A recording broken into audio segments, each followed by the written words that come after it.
Nandoon pa rin siya. Sa sulok. Tumingin sa akin.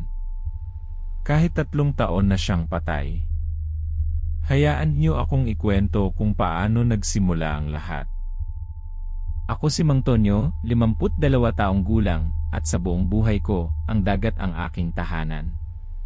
Isang mangingisda sa isang maliit na baryo sa Siquijor, kilala kami sa tahimik naming pamumuhay at sa mga kwento ng engkanto. Akala ko, nasaksihan ko na ang lahat ng maaaring ibigay ng karagatan, malalaking huli, bagyo, at minsan, kakaibang nilalang na napupunta sa aking lambat. Pero ang gabing iyon, Lunes, ng Hunyo 15, 3 taon na ang nakakaraan, ang gabing iyon ang hinding-hindi ko makakalimutan. Nakaramdam ako ng kakaiba paglabas ko ng bahay. Malamig ang hangin pero hindi yung karaniwan. May parang bumubulong. At dito nagsimulang maging kakaiba ang lahat. Naghanda si Mang Tonyo para sa kanyang karaniwang pangingisda, ngunit ang gabing iyon ay malayo sa karaniwan. Ang tahimik na dagat ay may itinatagong lihim na babago sa kanyang pananaw sa mundo. Mag-comment ng kung naniniwala kayo sa mga ganitong kwento dahil lalala pa ito. Nasa kalagitnaan na ako ng dagat, mga bandang 2:00 ng madaling araw, nang makarinig ako ng mahinang tinig. Parang humihingi ng tulong. Sa simula, akala ko hangin lang o baka guni-guni ko lang dahil sa antok. Pero narinig ko ulit, mas malakas na ngayon. Tulong-tulong po. Nagulat ako. Hindi karaniwan na may maririnig kang tao sa ganoong oras sa gitna ng dagat, malayo sa pampang. Sumindi ako ng flashlight at hinanap ang pinanggagalingan ng boses.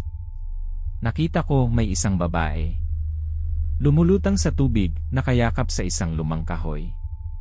Ang buhok niya ay mahaba, itim na itim, at nakatakip sa kanyang mukha. Mang Tonyo, tulungan niyo po ako. Nagtaka ako, paano niya ako nakilala? Pero mas nang inibabaw ang pag-aalala ko sa kanya. Mabilis ko siyang iniahon sa aking bangka. Sobrang lamig niya at ang kanyang damit, isang lumang barot saya, ay halos punit-punit na.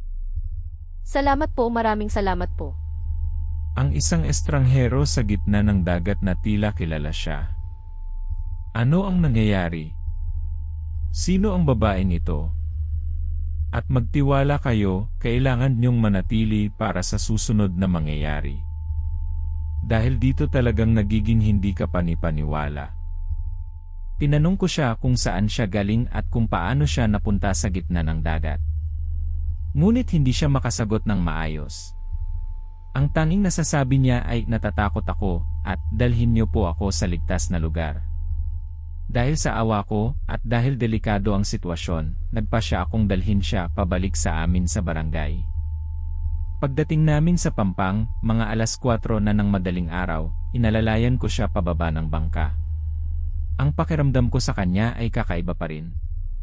Ang kanyang balat ay sobrang putla at ang kanyang mga mata ay parang lumalamlam. Nagpa siya akong dalhin siya agad sa bahay ng kapitan para doon siya alagaan at matulungan. Naglalakad kami papunta sa bahay ni Kapitan Berto, na mga ilang metro lang mula sa Pampang. Sinalubong kami ng aso ni Kapitan, si Bantay, na kung karaniwang tahol ng tahol sa mga estranghero, ay umiwas lang at umungol. Hindi ko pinansin, baka dahil sa sobrang lamig ng hangin. Pagdating namin sa tapat ng bahay ni Kapitan Berto, kumatok ako. Ilang sandali pa, bumukas ang pinto at lumabas si Kapitan Berto, bagong gising. Mang Tonyo, anong ginagawa niyo dito ng ganitong oras? Ayos lang ba ang lahat? Kapitan, tulungan niyo po sana itong babae. Nakita ko po sa gitna ng dagat. Nawawala po yata. Babae.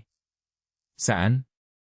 Lumingon ako sa aking likuran kung saan ko inalalayan ang babae. Ngunit wala na siya. Walang sinuman. Ang tanging nakita ko ay ang madilim na kalsada at ang mga punong niyog na gumagalaw sa hangin. Mang Tonyo, sino ang kausap niyo?